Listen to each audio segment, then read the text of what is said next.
At 50, I chose my dreams. I changed my reality, and it saved my life. Hello, I'm Kelly. I'm one of the co-directors of Rainbow Connection Farm Sanctuary, and this is my story. I had been living my entire life in this disconnected state. I was taught as a small child and throughout my life that my only good and worth in this world was in caring for others. I was told to put my needs aside, what I wanted, my dreams aside, so that I could be there for other people. I was brought up taking care of everyone around me and being kind and sweet and hiding anything about me that might make someone else uneasy.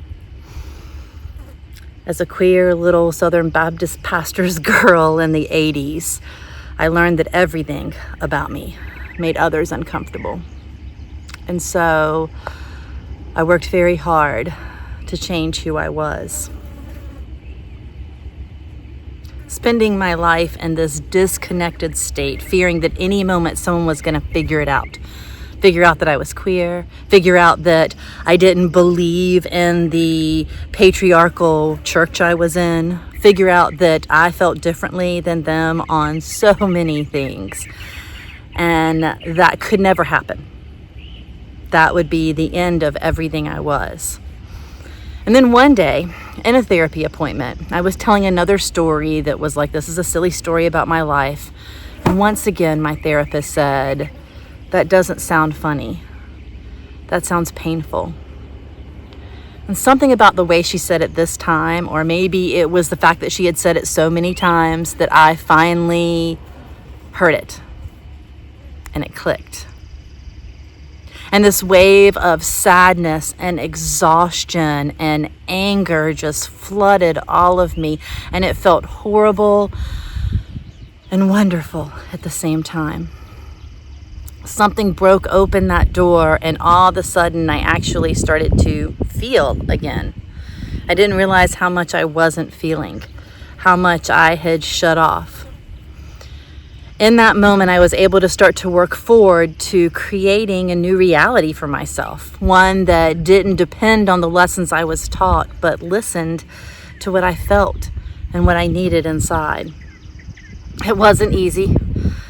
There were lots of nights of nightmares, lots of hard therapy sessions that I somehow made it through, and lots of reality checks. But it brought me to a different place. It brought me to a place where I could, for the first time in my life, know what love was and know what home was.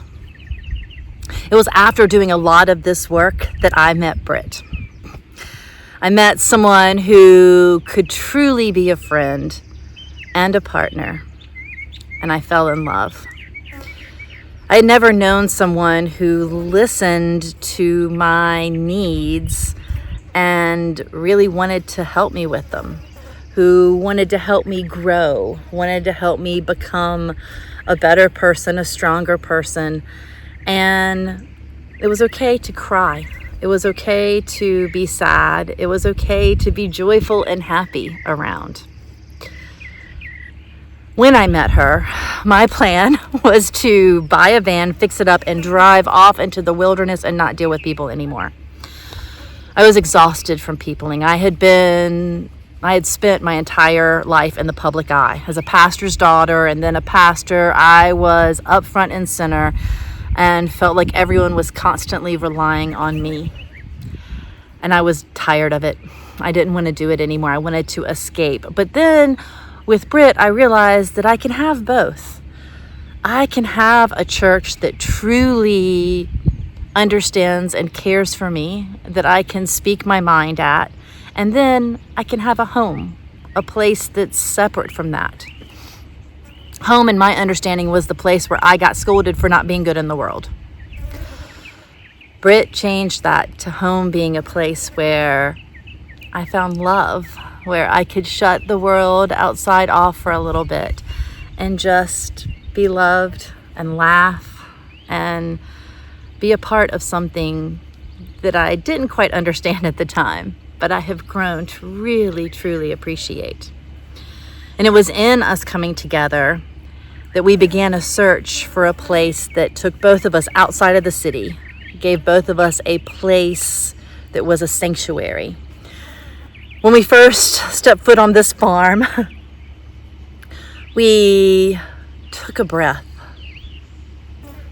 I don't know if you've ever had that deep breath, maybe on vacation at the beach or a walk through the woods, where you just stop and you just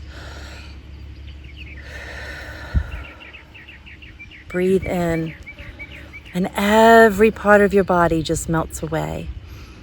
And you feel safe, and you feel complete happiness. That's what we felt that first time we visited here, and every time I come home, as I'm driving down our driveway, or in the morning when I walk out the front door, I feel peace.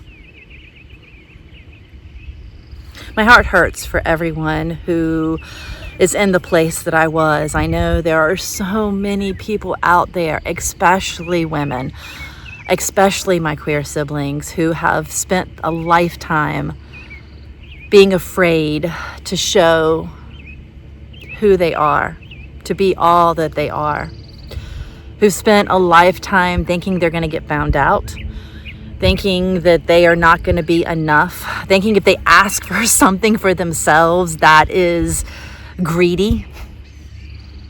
It's not. What is greedy is when the world takes your peace.